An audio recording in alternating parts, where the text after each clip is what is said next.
Making it last is all I care to do. You loving me, I loving you. Mothers and fathers, husbands and wives, sisters and brothers, friends for life. We won't It's time for another conversation. Welcome to Make It Last podcast, where it's all about helping us to have better relationships, not just with ourselves, with other people. And I think we're going to be touching on a topic that was alluded to in a recent podcast, but we've never spoken about it: pornography. We're going to be talking with Joshua Shea. He's a pornography addiction coach, he's a betrayal trauma coach, and he's also an author. Welcome, Joshua. Thank you for having me, Noreen. I appreciate it. Before we get into what we're going to be talking about, you are an author. Tell us a little bit about your book. Well, I've actually written 4 books, Okay. all about pornography addiction or betrayal trauma, which is what happens to the partner when they discover that there's a porn addiction there. I focus on both sides of it. So I've done 3 books on porn addiction, 1 book on betrayal trauma. My latest book is called I Am Reading This Book About Porn Addiction for a Friend.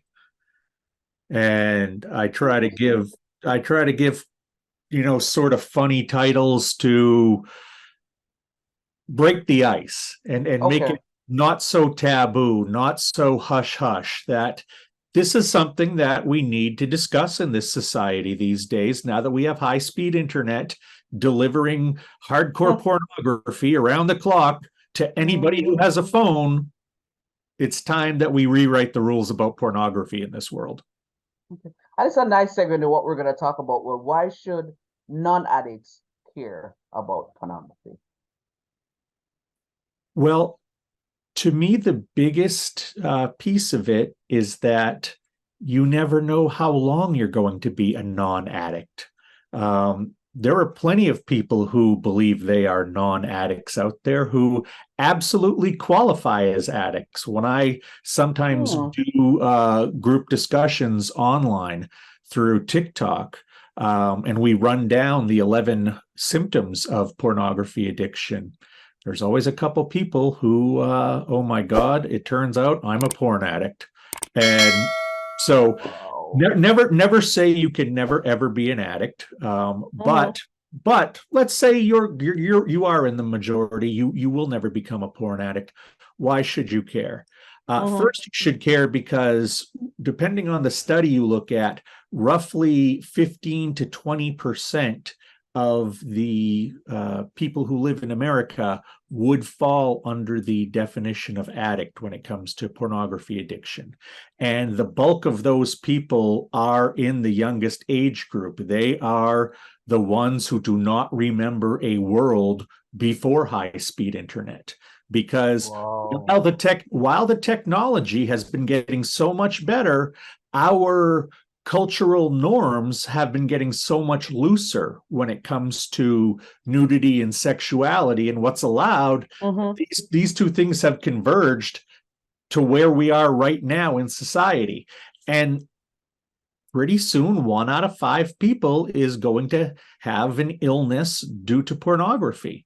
In a study from 2017 by the Barna Group, this was sanctioned by Covenant Eyes, found that, again, 2017, pre-pandemic, 32% of men 18 to 30 years old said that they either had a problem with pornography, they were developing a pornography addiction, or they knew that they had a full-blown pornography addiction. 32, granted, that's self-diagnosed, but that's 32% of men under 30.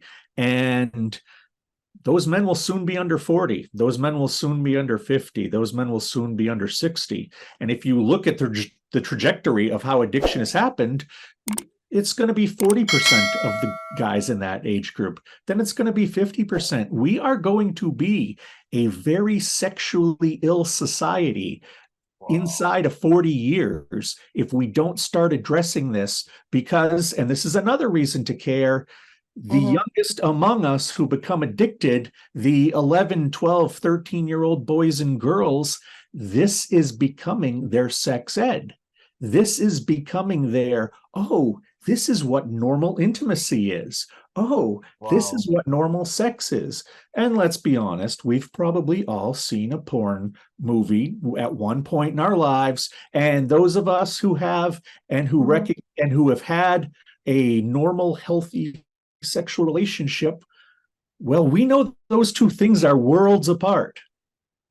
But for a 13-year-old kid, how do they know that, making love to your partner is not what they're watching in a hardcore pornography film, especially if they're watching 10, 20 of those clips every day, day after day after day after day? What is this messaging doing to the youngest guys among us? I'm gonna interrupt you 1 second and backtrack a bit, because one of the things that we should have done is somebody might listen or watch this and not be clear in terms of specifically what pornography is. So let's backtrack and say what that is, and then I have one or two follow-up based on what you said so far. So let's just make sure that everybody has the same, well, they have a context. So pornography is what?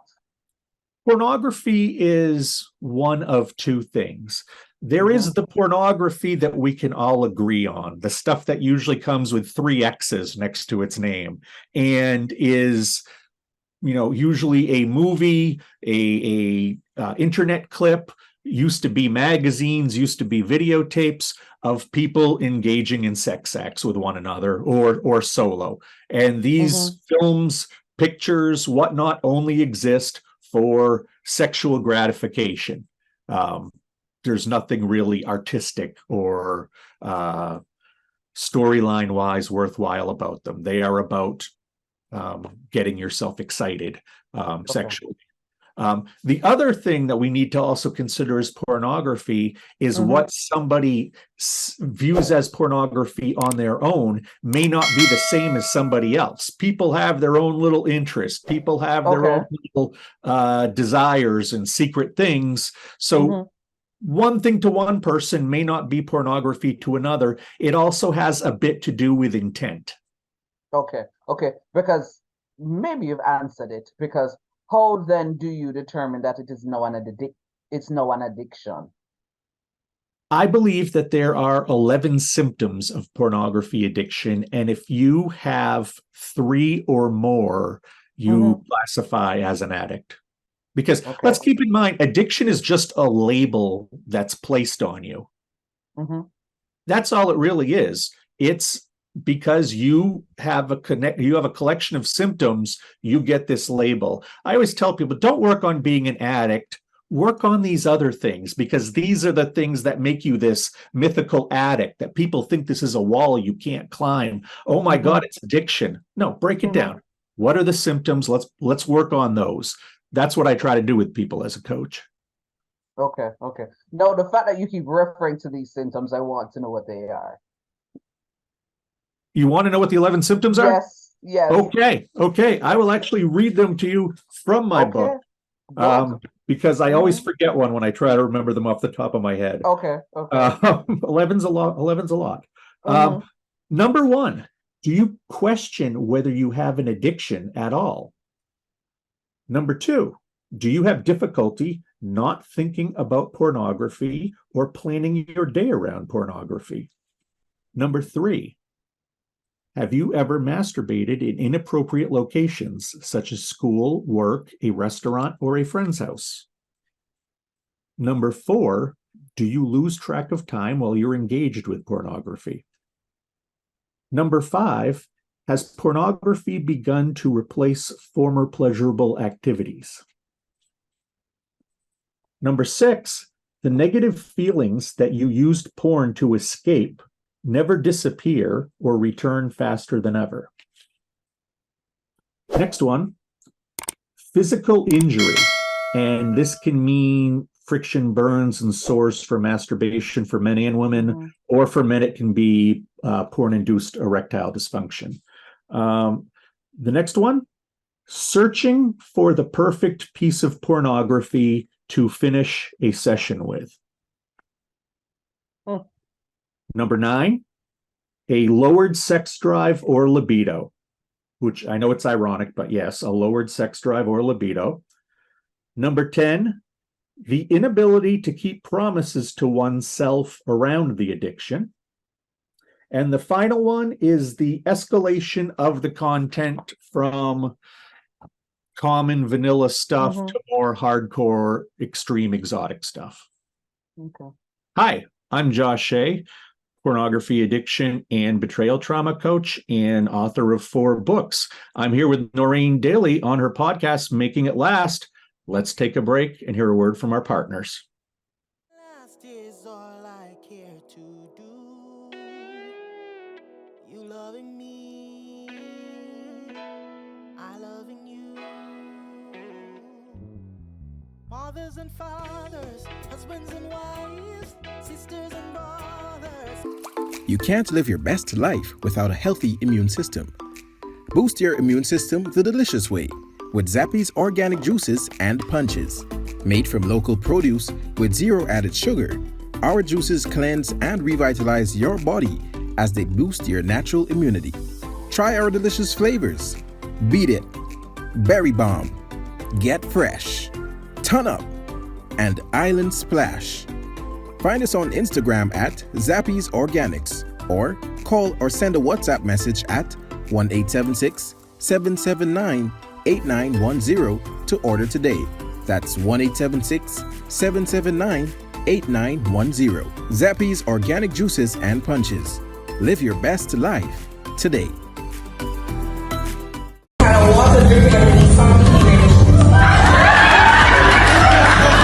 Is that true? What the kid with the woman is that?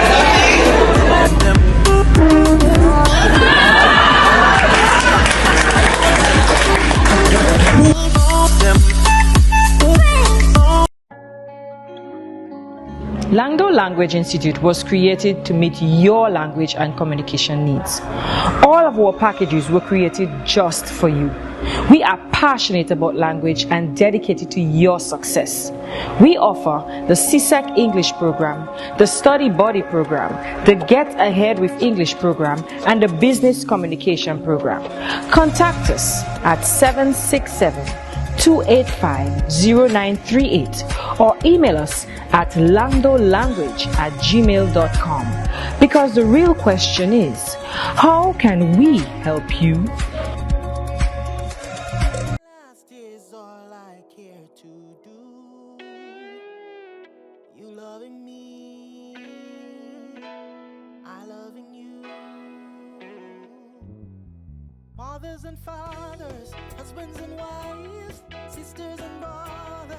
Hi, welcome back. I'm Joshua Shea, pornography addiction and betrayal trauma coach and 4-time book author. Let's continue our conversation.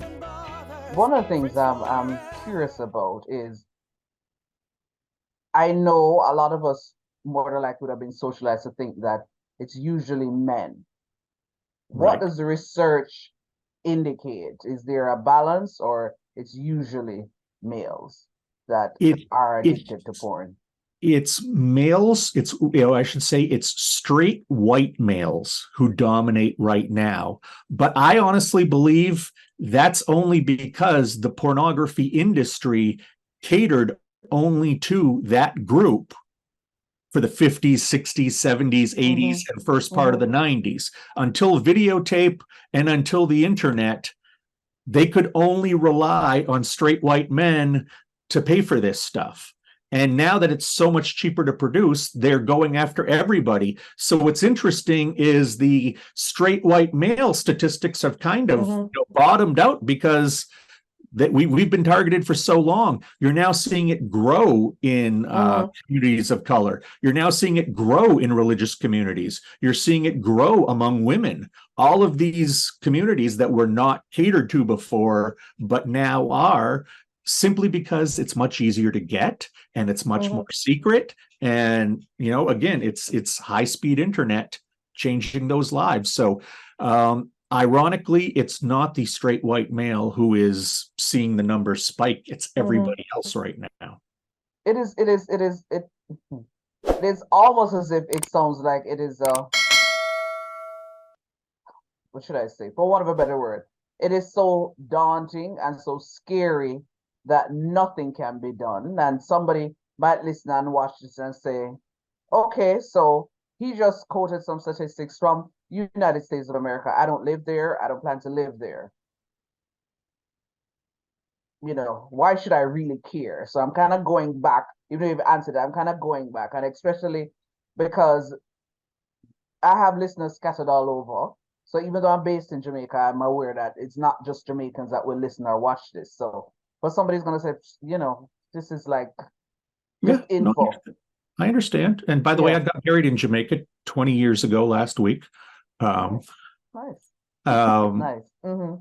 So, I don't know about you, but hmm anytime I've traveled, I've never seen the big internet wall at the border because there are no borders when it comes to the internet.